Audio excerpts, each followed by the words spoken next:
안녕하십니까. 오늘은 2024년도 비료 주는 거에 대해서 좀 말씀드리겠습니다.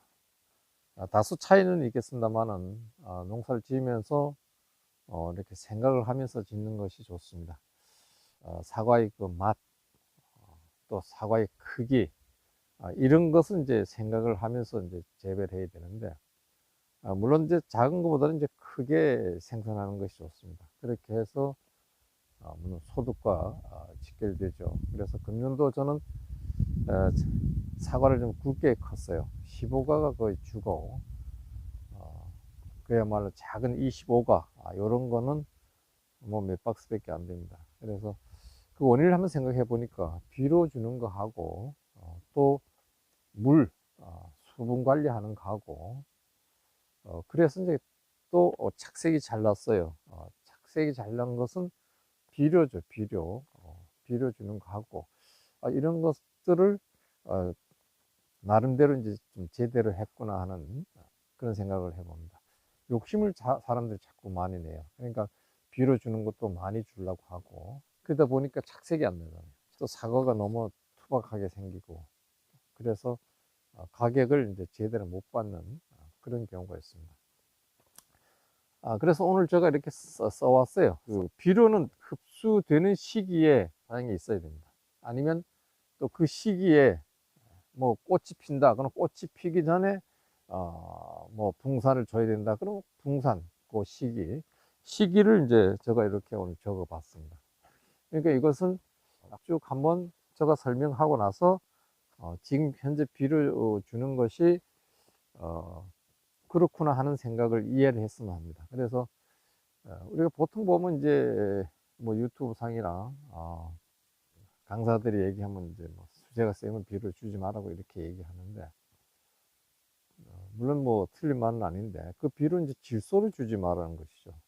맛을 내기 위해서는 비료가 줘야 되고, 그래 질소에 대해서 주지 말라는 그런 의미가 크다고 이렇게 보고, 개심형 넓은 분포되어 있는 그 뿌리에서 질소를 흡수하기 때문에 비료를 안 줘도 돼요. 제가 생각해 보니까 밀식이라든가 초밀식 이렇게 되면은 그 뿌리가 멀리 안 가잖아요. 그래 그 밑에만 이제 양분들이 있단 말이죠. 그걸 먹고 나면 없을 수가 있어요. 그래서 적당하게 줘야 된다. 이렇게 생각합니다. 적당하게. 그러니까 지나치게 많이 주면은 흡수를 다 못하고 남아 있다 보면 염류직접이라고 있어요. 예. 그러니까 다른 비료와 이렇게 결합해 가지고 불용성 사용 못하는 비료로 남아 있을 수가 있다. 그래서 가급적이면 이제 적게 줘야 된다 이렇게 말씀드리겠습니다. 그래서 이제 설명 좀 드리면 유기질, 퇴비 이런 거죠. 무기질은 이제 비료입니다. 비료. 유기질을 줄 때는 뭐 개원을 한다든가 또 새로 만든다든가 이렇게 되면은 유기질 비료를 줘야 된다. 뭐 나름대로 이제 뭐 얼마 준다 이렇게 표현보다는 판단하셔가지고 많이 좀 주고 이렇게 흙을 이제 신경을 아주 많이 파헤쳐서 그렇게 하면 좋고, 또 용성인비도 이렇게 주고, 그래서 이제 개원을 조성하게 되겠습니다. 그런데 그렇지 않을 경우에는 우리가 퇴비를 줘야 되는데 많이 주면은 안 좋아요. 그러니까 한 4일에 한 번씩 주는데 어느 정도 쌓이지 않을 정도로 퇴비를 주는 것이 좋습니다. 그래서 4일에 한 번씩 주면 토양을 좀 미생물이라든가 이런 것들하고 이렇게 결합이 돼서 토양을 좀 개량하는 그런 목적이 더 크다 이렇게 봅니다. 그래서 이렇게 가온을 이미 조성했으면은 그 TV를 안 줘도 돼요. TV를 안 줘도 되는데 본인 뭐 꼭 주고 싶다고 생각하시면은 줘도 된다 이렇게 말씀드리고, 주더라도 양이 적게 주는 것이 좋겠다 이렇게 말씀드리고, 이 경사지가 있느냐 평지야 이런 것을 좀 잘 생각해야 돼요. 우린 사과원이 조성되기 제일 좋은 것은 3도에서 7도입니다. 3도에서 7도. 경사가 어느 정도 져야 됩니다. 그래야지 물이 고임이 없고 물이 빠져버리고 이렇습니다. 그렇기 때문에 물이 고이면 병이 생기죠. 나무는 뭐 하든 식물도 마찬가지입니다만 뿌리가 썩으면 그 식물이 죽는 거죠. 그래서 물이 고이지 않게 해야 돼요. 그러니까 그런 것을 또 비가 많이 오는데 지나치게 가업 밑에 풀이 많아가지고 또 물이 빠지지 못하는 그런 경우도 있어요. 그래서 이제 사과를 좀 맛있게 하기 위해서는 우리가 6월 전까지는 뭐, 응애 벌레들이 풀에 있다 그러잖아요. 그렇긴 하지만은, 과일 달리는 그전, 과일이 비대하는 시점까지는 풀이 없는 게 좋아요. 그래서 우리가 뭐 9월 정도, 이 정도에선 풀이 좀 있는 게 좋습니다. 그래가지고 토양에 있는 질소를 풀들이 흡수를 하게끔 그렇게 해주면은 이제 사과가 맛이 있다 이렇게 됩니다. 그래서 제가 이제 다니면서 이제 사과 모습을 보고 판단을 해요. 질소질이 많은 사과다. 강제로 착색을 내기 위해서 엄청 고생했구나. 이런 것을 느낄 수가 있어요.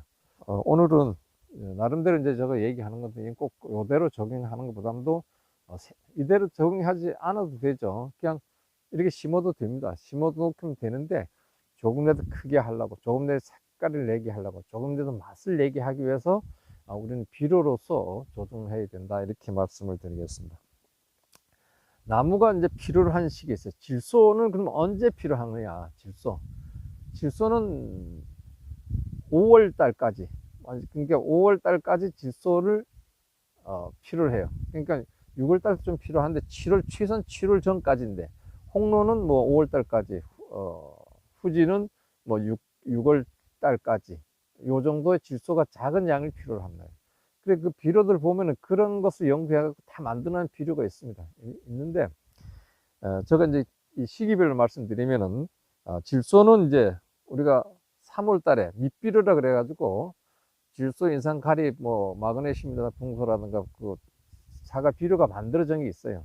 그것은 이제 밑비료를 주는 거예요, 밑비료. 밑비료는 2월에서 3월, 아니 11월에서 뭐 주는데, 3월 초에 주시면 돼요. 3월 초에 들어갔고, 토양에 이제 녹음해서 들어가게 되면은, 뿌리가 이제 3월부터 움직이기 시작해요. 3월부터 움직이는 뿌리가 크기 시작하는 거죠. 아주 조금씩 해서 6월 달에 제일 많이 큽니다. 그리고 또 두 번째 2차로 뿌리가 잘 크는 것이 이제 9월, 10월 그 중순에 뿌리가 제일 많이 커요. 그때는 뿌리가 크면서 양분을 흡수하는 데 이제 목적이 있고, 지금 3월 달부터 뿌리가 움직여 가지고 6월 달에 크는 것은 나무가 자라기 위해서 그런 기능이 조금 틀리죠. 9월 달에는 양분을 축적하기 위해서 하는 것이고, 5월 달까지는 흡수를 해서 지상으로 올리는, 그렇게 보시면 돼요. 그래서 질소는 2월, 3월 토양에 이제 토양에다가 이제 우리가 밑비료를 이제 주게 됩니다. 그래서 주게 되고, 그 다음에 또 필요한 것은 전엽기 때 이파리가 이제 처음에 이 잎을 보면은, 보통 이렇게 보면은 여기 이제 전엽기라 하면 여기 이 꽃에서 이 눈에서 여기서 이제 그 이파리가 나와요. 과충엽이 처음에 나옵니다. 그 이후에 뾰족하게 이렇게 네 귀퉁이, 이파리 이 끝이 네 개가 이래 나와요. 그때 그거가 전엽기랍니다. 전엽기. 그 전엽기 때 우리가 연면 시비합니다. 그 질소 요소 가지고 녹여가지고 0.3%로 가지고 이제 뿌리죠. 그 이제 잎도 잘 자라게 되죠. 그 요소 쓰는 시기가 그거예요. 그러니까 우리가 비료는 비료대로 줬지만은 연면 시비를 한다고 하면은 잎이 뾰족하게 나올 때, 그때 연면 시비 0.3%로 이제 뿌려주는 거예요. 연면 시비를 하게 되면은 잎들이 좀 커지겠죠. 질소는 생육을 잘 자라게 하는 거예요. 그러니까 뿌리도 잘 자라게 하고, 잎도 잘 자라게 하고, 나무도 잘 자라게 하고 하는 것이 질소입니다. 질소. 그렇게 이제 하고, 또 필요한 것이 낙화 후 꽃이 다 떨어지고 이제 열매가 맺었잖아요. 그때도 우리 0.3%, 0.3%는 물 500에 1.5kg, 1.5가 넣어서 뿌려주는 거죠. 연면 시비를 하는 거예요. 그러니까 육아기 때는 적게 가급적 뭐 한 1kg 이렇게 넣어갖고 거의 저는 해왔습니다. 그러니까 그렇게 해서 주면은 잘 자라겠죠. 잘 자라는 시기에 그렇게 질소를 주게 되면은 잎이 잘 자라는 거다. 잎도 잘 자르고 또 과일도 이제 잘 자라게 되고, 그렇게 되고, 질소 주는 시기가 그렇다는 얘기예요. 그 다음에 수확 후에 또 질소를 가지고 열매 씹으면서 과일 다 따고 나서 수확 후에 그때는 3%예요. 3%. 3%를 하면 이제 3, 5, 15, 15kg를 넣어가지고 연면 시비를 하는 겁니다. 그래서 요렇게 요 시기를 요렇게 제가 하고 요걸 가지고 유튜브에 요 종이를 올려놓을 테니까 보시고 이해를 하시면 돼요. 그러니까 질소가 필요한 것은 토양에 주는 질소가 밑비료로 이제 질소를 줘야 되고, 그 다음에 이파리 전엽기 나올 때 연면 시비 그거는 0.3%.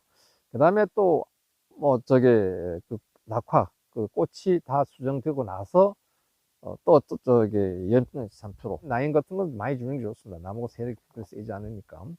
그래 0.4%. 그러니까 수확 후에 내년도 뭐 나무 뭐 수세라든가 또 이 꽃눈이라든가 이런 것을 생각해서 수확 후에 주는, 이게 이제 그거는 이제 3%예요. 3, 5, 15, 15kg입니다. 질소는 그렇게 좀 전에 얘기한 대로 그런 식으로 준다. 이렇게 이해를 하시면 됩니다.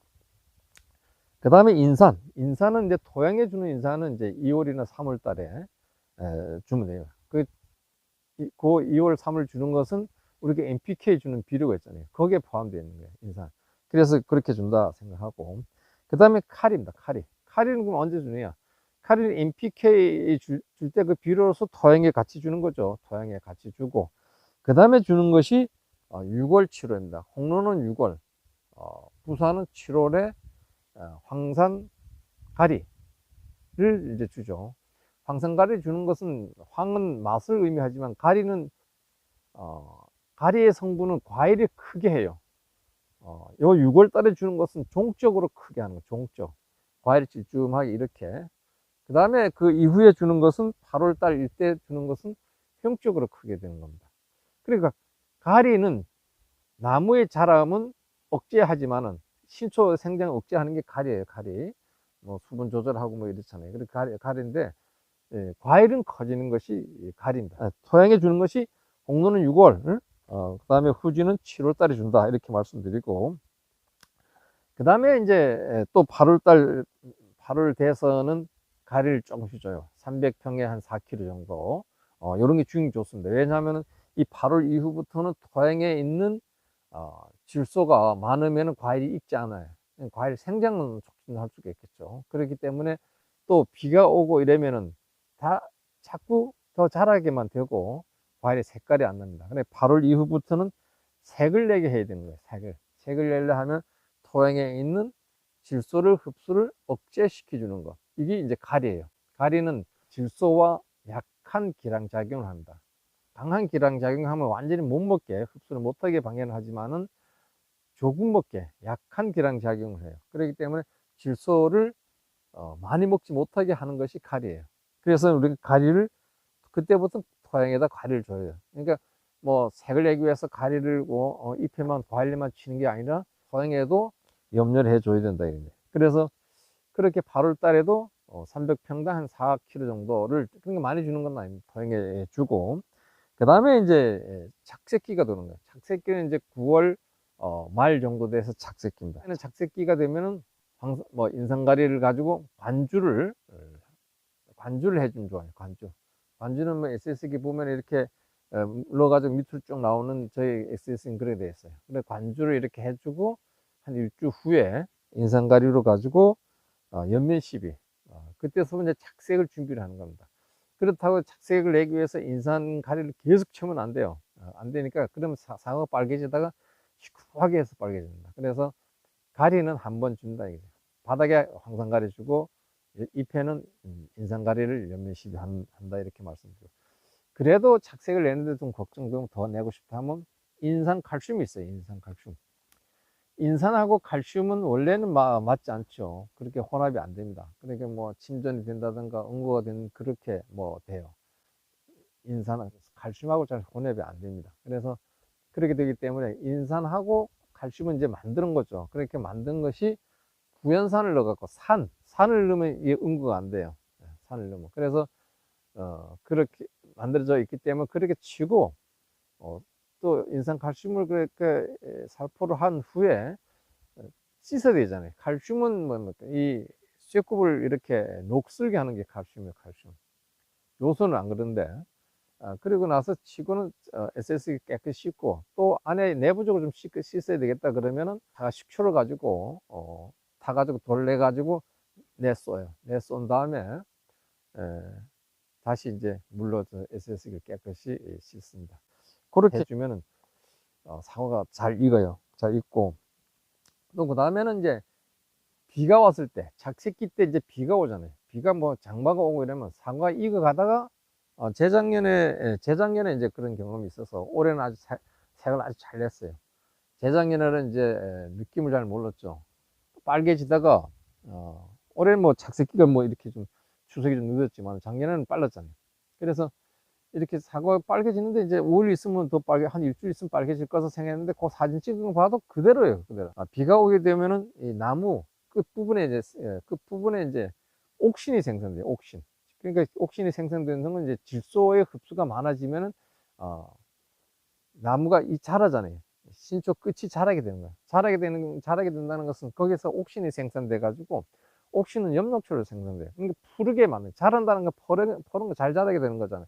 그럼 거기서 이제 푸른 엽록체가 생성돼요. 그것이 만들어진 것이 과일로 가는 겁니다. 과일 가니까 과일 빨개지다가 퍼른기 가니까 펄해지는 거예요. 그래서 그럼 그걸 방지할 수 있는 게 뭐냐? 인상 가리입니다. 가리기 때문에 그렇게 비가 올 때 한 번 더 인상가리를 연면 시비, 비가 오고 난 후에 연면 시비를 해주는 게 좋습니다. 그래서 인산이라는 것은 전분이나 그 당분을 분해를 촉진시켜줘요. 그러니까 과일이 이제 전분 냄새가 나잖아요. 아직 단맛이 덜한 거죠. 그것을 분해를 시켜준 거예요. 분해시켜 갖고 이제 당하고 같이 분해를 시켜주기, 촉진시켜주기 때문에 과일이 빨리 익어요. 당도가 높아지면 과일은 색깔이 나요. 안토시니안 색깔, 안토시니안 색깔인데, 그 붉은색을 띠는 거예요. 붉은색은 노화 방지다 그랬죠. 그런 식으로 과일을 만들어내는 거예요. 그러니까 강제로 착색을 내려고 하면은, 예를 들어서 그냥 무슨 뭐 색깔제를 계속 치기만 하면 색깔만 조금 더 낫겠지만은 안쪽에 전분과 당 분해가 촉진이 안 됐기 때문에 강제로 색깔이 익히는, 그러니까 내부적으로 익혀서 나와서 껍데기에 표시가 되어야 되는 거예요. 뭐 가리라든가 인산이라든가 칼슘은 모두 착색에 관여하는 성질이 있어요. 착색이 잘 안 난다 할 때는 칼슘을 치는 것도 좋고, 가리도 좋고, 인산도 좋은 거예요. 착색에 다 관여합니다. 그런데 또 어떤 분들이 이렇게 가서 이렇게 보면은 인산가리를 쳤는데 얼마 안 있어서 뭐 5일 있다가 막 그 칼슘을 치고 뭐 막 계속 이렇게 연달아 막 급하죠, 마음적으로. 그렇게 마음속으로 그렇게 급하게 또 다른 약재를 쳐야 되기 때문에 그렇게 이제 막 걱정해서 막 치고 하는데 그럼 효과가 없어요. 그 왜 썼느냐? 기량작용이라는 거 있어요. 많은 것이 적은 걸 이겨요. 가리 흡수는 뭐 1일에서 8일 정도 걸려요. 8일. 그러니까 최소한 흡수 기간을 두고 하는 게 좋습니다. 그러니까 한 일주일 정도는 두고 하는 게 좋아요. 이거 보니까 뭐 카리는 1일에서 4일, 50% 하는데 1일에서 4일, 칼슘은 4일에서 6일, 요소는 뭐 1일 1시간에서 6시간, 뭐 마그네슘은 시간당 20%, 이렇게 되어 있어요. 인산은 7 내지 11일. 그러니까 인산은 연면 10이 했을 때 가장 늦게 이동이 되네요. 흡수를 하게 됩니다. 인산은 7일에서 20일이니까, 그래서 이게 최소한 여기 보니까 일주일 정도를 되면 돼요. 일주일. 가리를 쳤으면 일주일 있다가 칼슘 쳐도 된다. 일주일 정도. 5일은 안 된다는 얘기지. 그래서 최소한 기다렸다가 흡수를 다 어느 정도 했을 것이라는 것을 생각해서, 물론 뭐 질소를 뭐 요소 연면 12 했는데 한 3일 있다가 다른 거 쳐도 돼요. 이틀 있다 쳐도 되는데, 시간상 보면 하루면 다 흡수가 돼. 요소는 잎에서 다 흡수를 한다는 거예요.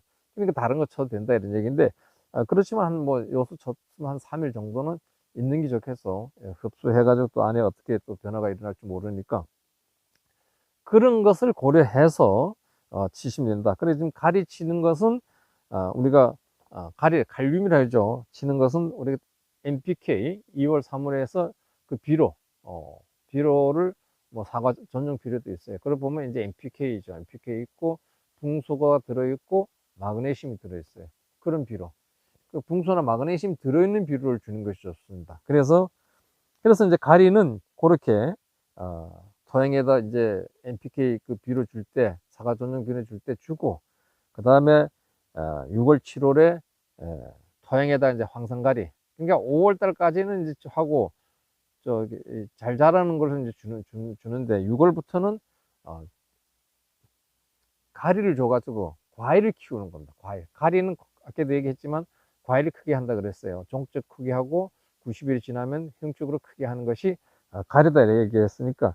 근데 6월, 7월 하고 그 다음에 후지 같은 경우는 8월 달에 토양에다 300평에 한 4kg 정도 양이 적습니다. 죽게 주고 착색기 들어와서 9월 말 정도 돼서 인삼가리를 연면 10일 1.5kg 연면 10일 해주는데 관주도 한 1kg 넣어서 한 300평 정도 하도 관주도 해주고 아니면 관주를 하기는 뭐 항산가리만 토양에다 좀 더 줘도 돼요.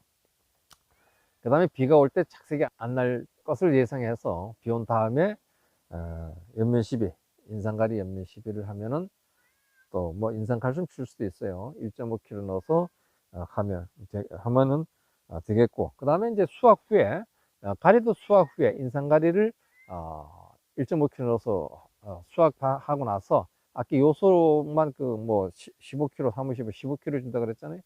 그때 인산가리도 1.5kg 넣어서 혼용해서 그 수확 후에 주는 게 좋습니다. 그렇게 되면은 내년도에 저는 뿌려 쓴다만 연면 12에 쓴다. 내년도에 가리 성분 있잖아요. 가리 성분, 가리 거 있고 뭐 요소, 질소도 있고 이러니까 이 나무가 내년도에 좋은 피해를 덜 받는다 이런 얘기예요. 이제 요소만 주는 거 아니면 뭐 마그네슘도 주라고 하는데 저는 마그네슘보다는 가리가 좋을 것 같아요. 마그네슘은 잎을 튼튼하게 해서 병이 오지 못하게 하는 거죠. 마그네슘은 뭐냐면 세포들이 이렇게 있는데 세포와 세포 사이에 있는 그 틈이잖아요.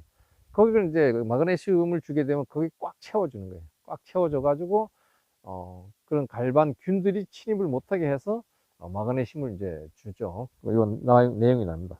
그렇게 이제 가리는 좀 전에 정리한 걸 그렇게 이해를 하시면 돼요. 그리고 제가 유튜브 상에 요걸 올려놓겠습니다. 그 다음 마그네슘. 마그네슘은 이제 좀 전에 얘기한 대로 잎을 튼튼하게 하는 거예요. 그러니까 질소 NPK 비료 줄 때 마그네슘 비료가 들어있는 비료를 2월, 3월 달에 그 사과 전용 비료에 들어있으면 좋아요. 없으면 또 요거만 마그네슘만 주는 사람들이 있습니다. 그리고 또 토양에도 주지 않아도 토양에 있을 수가 있어요. 그래 마그네슘은 그 2월, 3월 밑비료에 해당됩니다. 이것도 NPK인데 그때 이제 줘야 돼요. 그래서 이제 마그네슘을 이제 그 비료 2월, 3월 달에 주고 그 다음에 이제 이 마그네슘이 토양에는 이제 그렇게 상습적으로 조금 마그네슘이 부족할 경우가 있어요. 그럴 때는 이제 꽃이 떨어진 후에 과일 작은 게 생겼을 때 그때 0.5, 2.5kg입니다. 마그네슘 뭐 2.5kg, 3kg 이렇게 주라 하는데 마그네슘을 줘서 많이 준다 해서 문제는 생기지 않아요. 그래서 그렇게 과일이 꽃이 떨어진 후에 마그네슘을 주면 된다. 한번 준다 이렇게 말씀드리고 그 다음에 이제 양분 이완기 시점이 있어요. 6월, 7월 그 사이에 그때 마그네슘을 한 번 더 줍니다. 그러니까 일주일 사이로 6월, 7월 사이에는 일주일 사이로 칼슘을 주고 일주일 있다가 마그네슘 주고 뭐 이런 식으로 그건 일주일은 꼭 지켜요. 마그네슘을 이렇게 흡수를 해야만이 잎이 탄탄해요. 잎이 두껍고 이러면 포자들이 병균 포자들이 침범하기가 어렵다는 얘기죠. 그리고 보면은 그 균들이 보면 이제 뭐 이렇게 대가리 동그라하고 그 꼬리에 있는 부분이 이렇게 있어요. 있는데 가들 와서 잎에 앉기가 어려우니까 거기다 부착기라는 게 있어요. 부착기. 그 부착기에 딱 붙어가지고 이파리에다가 그거 와서 발화를 하려고 그래요. 그 틈 사이에다가. 그래 보면 그게 균사가 침입하게 되면 이제 병이 생기는 거죠. 그래서 그 마그네슘 줘서 잎이 튼튼하면은 갈반 오는 것도 어느 정도 예방이 된다 이렇게 말씀드리겠습니다. 그러니까 마그네슘 줄 때 우리가 비료로 주지만 봄에 2월 3월 주지만은 그 다음에 이제 6, 7월에 이제 한 번 주고 2번이나 이렇게 줄 수 있어요. 뭐 한 2번 정도 주면 돼요. 칼슘에 대해서 설명드리면은 칼슘은 1년 내내 필요한 거예요. 그러니까 나무가 1년 내내 칼슘을 먹어야 되는데, 그럼 칼슘을 1년 내내 줘야 되잖아요. 그래서 1월에서 6월까지는 토양에서 흡수를 해요. 그때는 뭐 증상장도 그래 없으니까, 그 더워지면 이 흡수를 해도 과일로 못 가고 잎으로 가갖고 물이 다 날아가 버립니다. 그래서 칼슘은 1월에서 6월까지는 또 근데 육아기잖아요. 육아기 때는 칼슘을 잘못 치면 동력이 발생됩니다. 또 어떤 강사들은 뭐 괜찮다고 얘기하는 수 있는데, 차는 것보다는 걱정이 되잖아요. 걱정되니까 칼슘은 언제 주냐? 칼슘은 보통 수확하고 나서 뭐 11월 때 정부에서 나오는 그 무상으로 나오는 비료가 있어요. 토지 개량 비료라 그래가지고 이제 마그네슘 고토가 있어요. 주잖아요. 못 주게 되면 토양에 질산칼슘을 관주해 주시면 돼요. 토양에다. 그러면 이제 칼슘을 주지 않아도 그 칼슘을 가지고 흡수를 해서 6월 달까지, 1월에서 6월 달까지 칼슘을 흡수할 수 있도록 하고, 그 다음에 6월 달에 아까 내가 마그네슘 줄 때 마그네슘 줬으면은 일주일 있다가 칼슘, 또 마그네슘 줬다가 칼슘. 그래서 6, 7월에 이제 칼슘 한 2번 정도 쳐주고, 수확 40일 전에 한 2번 정도 칼슘을 쳐줘야 됩니다.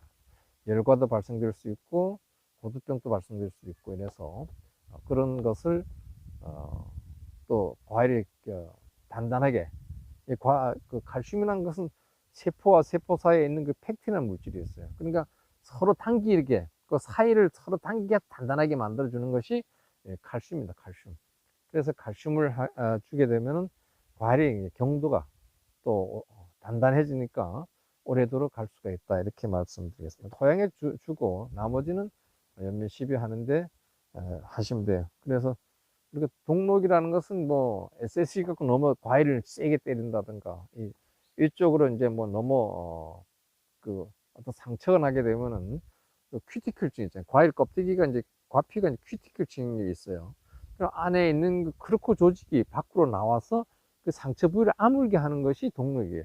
아물게 한 흔적이 동록입니다. 코르카가 밖으로 나와서 만들어진 형체가 동록입니다. 그러니까 과일을 잘 보호를 하면 됩니다. 그 시점에서는 전착제도 우리 과일을 보면 이제 솜털이 나오죠.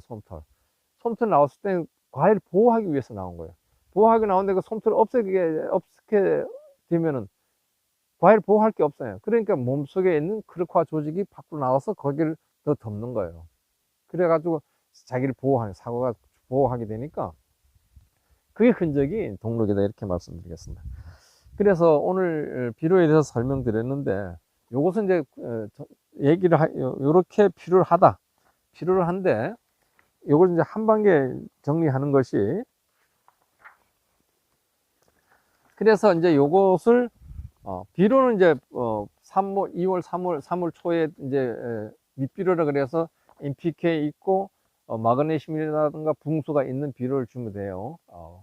그래서 그걸 토양에 주고, 아까 지금까지 설명한 거 한 방에 이제 정리가 되는 겁니다, 지금. 그래서 이제 전엽기에 아까 질소를 주려 했고, 잎이 튼튼하기 위해서 마그네슘, 붕소도 역시 3월에 한번 토양에 주게 되고, 그 다음에 이제 봉오리가 나올 때, 봉오리 나와가지고 그때 주는 게 제일 좋습니다. 그러니까 잎이 나서 한 5일 내지 7일 정도 있으면 이제 그 꽃이 피어요. 그리고 꽃이 피기 일주일 전에 그 붕소를 이제 500g 넣어서 살포를 해주면은 과일이 이제 커진다고 되어 있고 과경이 길어진다고 하고, 또 그 수정이 좀 잘 된다고 이렇게 합니다. 그러니까 다른 것들을 이동하는 데 도움을 된다, 그렇게 보시면 돼요. 그래서 이런 것을 한꺼번에 이제 좀 전에 설명했던 것을 전부 다 취합해서 말씀드리면, 우리가 비료 준 후에 물 500리터에 요소 1kg, 황산 마그네슘 3kg, 2.5kg 된다 그랬어요. 그 다음 붕소 500g, 황산아연 500g, 이렇게 혼용해 가지고 전엽기 잎이 나올 때, 요렇게 오죽 나올 때 요때 주게 되면은 이제 흡수를 하겠죠. 그래서 꽃이 필 때 좀 도움 주는 것이 이제 붕소. 그 다음에 또 잎이 좀 튼튼하게 좀 굵게 되어라고 마그네슘, 황산 마그네슘. 황산 아연은 내년도 좋은 피해. 이 황산 아연이 뭐냐면 잎이 나오는 끝을 튼튼 저게 활력 있게 크라고 이제 하는 것이 이제 황산 아연이에요. 그러니까 그렇게 되면은 이 황산 아연을 넣어주게 되면은 좋은 피해도 좀 들어온다.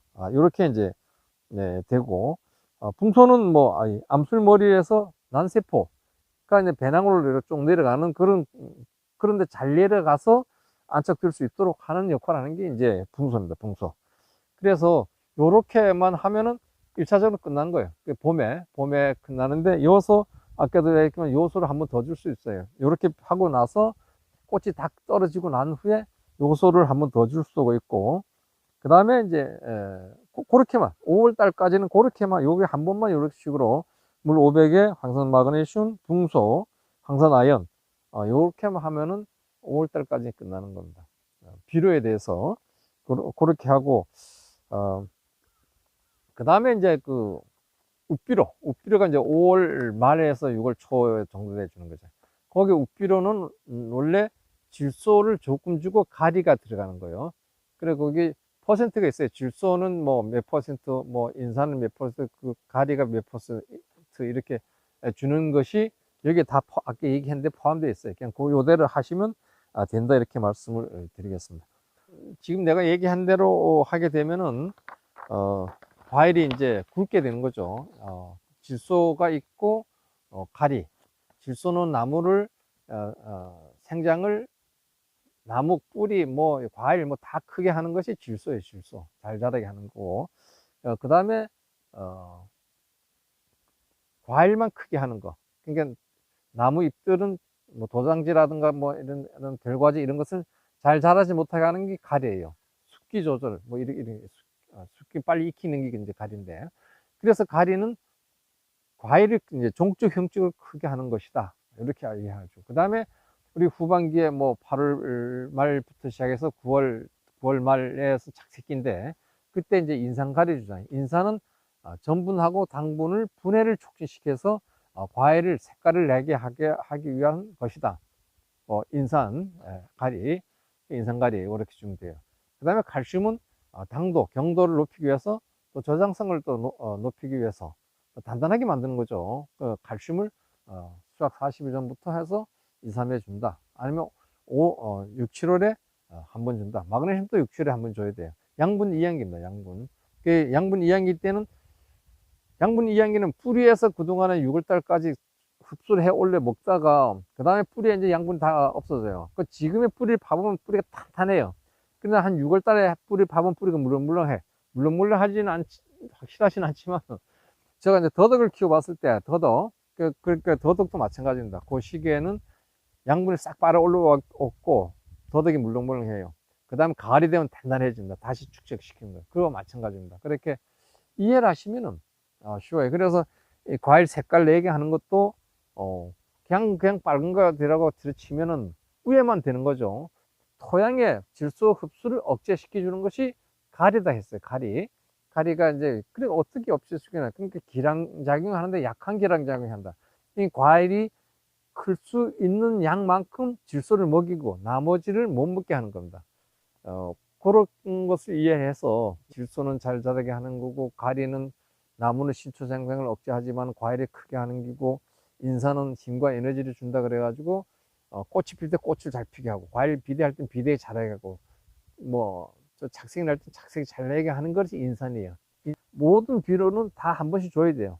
그 해를 안 주면 그 다음 해를 주더라도 뭐 아까 얘기한 대로 뭐 고토, 석회 이런 것들도 정부에서 나오는 거 꼭 줘야 된다 이렇게 말씀드리고, 그래서 뭐 거기 보면은 토양이 산도가 높으면 주지 마라 이렇게 돼 있어요. 저도 뭐 처음에 사갖고 안 줬는데 그 뭐 여러 가지 뭐 물어보기도 하고 뭐 이러다 보니까 사다 보니까 주라는 거예요. 왜서 그러냐면 거기에 뭐 토양에 있는 그 뭐 알칼리성 산도가 이렇게 높아져 갖고 사과 가온한테 별로 안 좋을 것 같은 생각을 했는데 그걸 준다 해서 금방 확 올라가고 이렇지 않다는 거예요. 그래서 주는 것이 좋다. 그렇게 또 그렇게 산도가 올라가면 황을 많이 주면 돼요. 황을 하면 산도가 또 내려가게 만드는 게 황이에요, 황. 그래서 그런 것을 생각하셔가지고 뭐 항상 마그네슘 주는 것도 역시 토양에 알칼리성이 많으면 좀 낮춰주는 그런 계획이 되니까 그렇게 많이 주지 말아야 돼요. 듬뿍듬뿍 줘갖고 염직접에 생기는 그런 경우, 남아서 흡수 못하고 남는 것들이 너무 많아가지고 그것이 다른 비료가 이제 이렇게 뭉쳐져 가지고 쓸 수 못하는. 근데 이런 경사지 같은 게 괜찮아요. 비료 주면 적당히 먹고 정말 쓸려갈 수 있는데 고이는 데서는 조금 문제가 있어요. 질소는 이렇게 잘 자라게 해주는 것이다. 인산은 뭐 이 나무의 변화 올 때 뭐 꽃이 필 때라든가 과일이 클 때라든가 색색이 날 때라든가 이런 데 도움 주는 게 인산이다. 그 다음에 이제 가리는 이제 과일이 종적 형적 가지고 나무의 자람을 억제시키는 거예요. 가리가. 그러니까 순자라는 거, 도장지 억제하는 것이 이제 가리를 주잖아요. 그런 거. 붕산은 이제 붕산도 과일을 크게 해줍니다.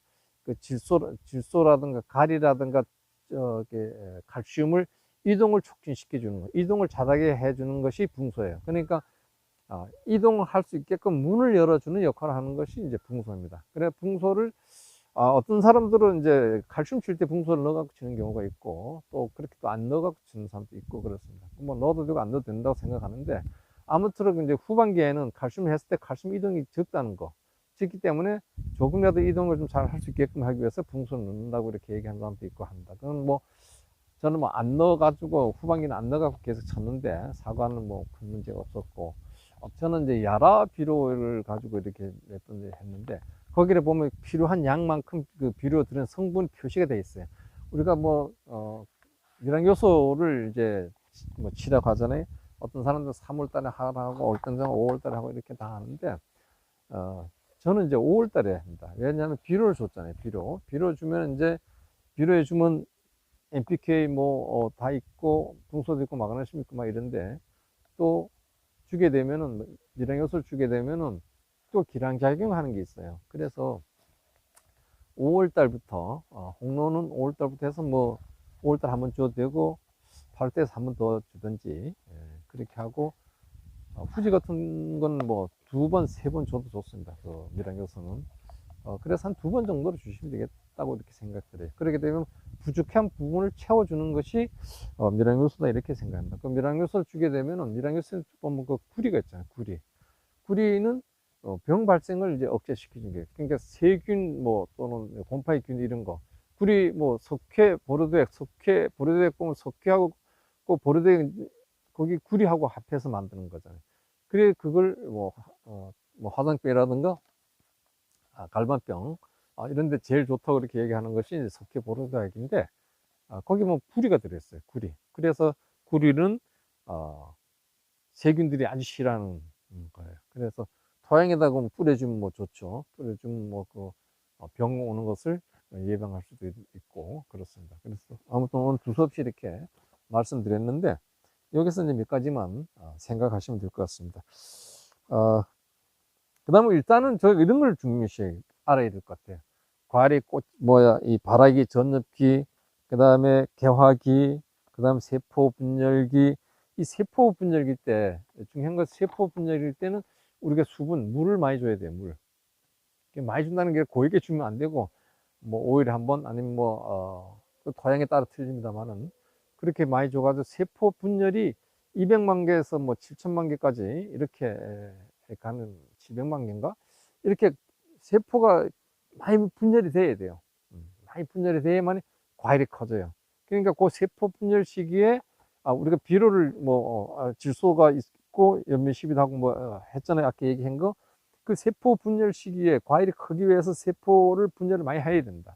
물론 이 세포 분열 시기에 비료가 아닌 뭐 다른 과일이 커지게 하기 위해서 치는 것들이 뭐 폼이나 등 있는데 그 폼이나 이런 거 치실 때 그 내용을 자세히 읽어봐야 돼요. 주의사항이 있어요. 주의사항. 그렇게 주의사항 있고 폼이나 말고도 여러 가지 약재들이 뭐 과일 커지는 데도 있는데 그런 것을 보시고 사실 뭐 금액들이 비싸죠. 비싼데 그걸 안 쳐도 질소가 있고 하니까 물 잘 주면은 과일이 커지고 근데 뭐 그 비대기 시점에 그 시점 그러니까 무얼 칠 때 과일이 커져야 할 시점을 잘 알아야 됩니다. 근데 꽃이 낙화 후가잖아요. 세포 분열기가 낙화 후에 과일이 생겨갖고 분열하기 시작하는 겁니다. 근데 그 시기에 쳐야 돼요. 그 시기에. 근데 그 이후에 뭐 쳐봤자 뭐 안 커요. 그런 과일 안 커요. 그러니까 그 시기에 모든 것이 다 그 시기 전에 먹을 할 때 딱 줄 수 있는 그렇게만 하신다고 생각하면 돼요. 그러다 보면 나무를 이해해야 되잖아요.